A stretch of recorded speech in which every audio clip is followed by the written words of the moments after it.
Shop now के ऊपर click करने के बाद यहाँ पे हम इसके आगे लैंडिंग पेज के ऊपर, इस लैंडिंग पेज के ऊपर इसने कितना सारा लिखा, tools to grow, domain, SSL और काफ़ी सारा कुछ लिखा हुआ है।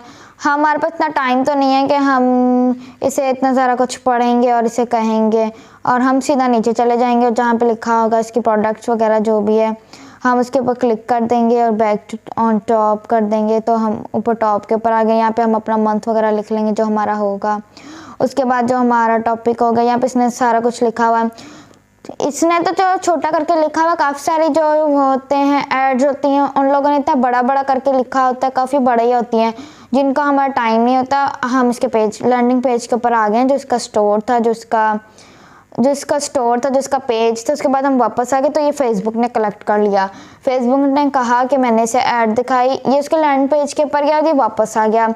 कोई तो चक्कर है, कोई इस दाल में कुछ काला है जिसमें ये गया और वापस आ गया, ये होता है। और नेक्स्ट हम ले लेते हैं, ये आपकी कन्वर्जन रेट रैंकिंग को गिराता है, आपकी रेट रैंकिंग गिर जाएगी इस हवाले से। देख सकते हैं हम इसके लैंडिंग पेज के ऊपर आ गए हैं और हमने ये सिलेक्ट कर दिया, ये भी पेड है एक, और यहाँ पर हम इसके लैंडिंग पेज से हम वापस आ गए, तो ये फेसबुक ने कलेक्ट कर लिया। फेसबुक ने कहा कि ये गया लैंडिंग पेज के ऊपर वापस आ गया, कोई मसला है वो उसके अंदर चेंजिंग करेगा। चेंजिंग करने के बाद फिर हमारी रेट रैंकिंग चेंज हो जाएगी, वो होता है कन्वर्जन रेट रैंकिंग। उसके बाद आता है करेक्ट ऐड कॉपी। आपकी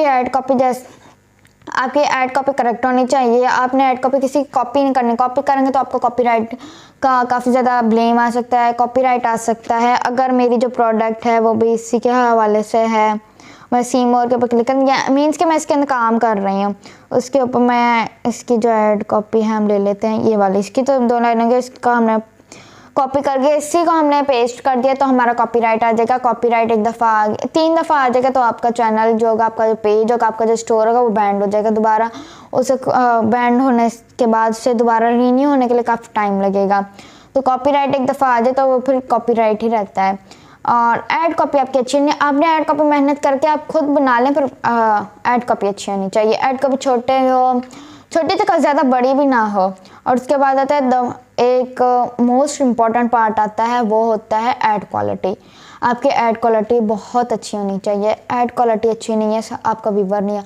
एक आपको व्यूवर फंसाना आना चाहिए, आपकी कन्वर्जन रेट रैंकिंग होना चाहिए, ऐड क्वालिटी।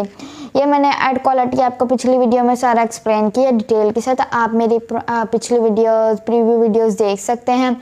उसके अंदर मैंने आपको बिट का बताया, कन्वर्जन रेट रैंकिंग का बताया, ऐड क्वालिटी का बताया है। ये सारा मैंने डिटेल के साथ एक्सप्लेन किया, इस वजह से मैं दोबारा एक्सप्लेन नहीं कर रही। अगर आप चाहते हैं तो मैं दोबारा एक्सप्लेन कर लूँगी अगर आप लोगों को समझ नहीं आया। उसके बाद आता है क्वालिटी रैंकिंग। क्वालिटी रैंकिंग आपकी अच्छी होनी चाहिए।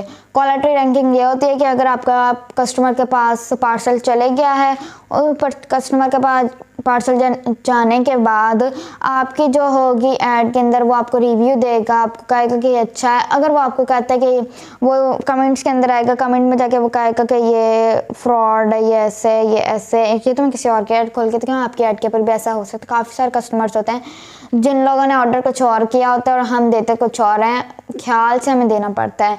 क्वालिटी रैंकिंग इससे गिर जाएगी। और कन्वर्जन रेट रैंकिंग जैसे कि मैंने पहले भी आप लोगों को बताया है कि ये आपकी ये मैंने आपको पहले भी बताया है, वही same conversion rate ranking double लिखा गया है बाय मिस्टेक, आप इसे इग्नोर कीजिएगा। और उसके